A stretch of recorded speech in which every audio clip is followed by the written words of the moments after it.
ઓમ શાંતિ. 3 જુલાઈ 2026 આજનું બાબાનું વરદાન છે. માયાના વિઘ્નોને ખેલ સમાન અનુભવ કરવાવાળા માસ્ટર વિશ્વ નિર્માતા ભવ. વિસ્તાર છે. જેવી રીતે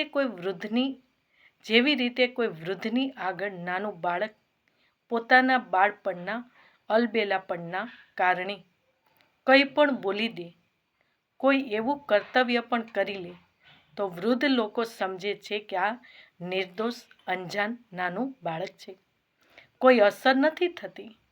એવી રીતે જ્યારે તમે પોતાને માસ્ટર નિર્માતા સમજો છો તો આ માયાના વિઘ્ન બાળકોને ખેલ સમાન લાગશે. માયા કોઈ પણ આત્મા દ્વારા સમસ્યા, વિઘ્ન, પરીક્ષા, પેપર આવી જાય તો એમાં ગભરાશો નહીં, પરંતુ એમને નિર્દોષ સમજો છો. સ્લોગન છે, સહન શક્તિ અને ઈશ્વરીય આકર્ષણ સ્વયંમાં ભરો તો બધા સહયોગી બની જશે. ઓમ શાંતિ.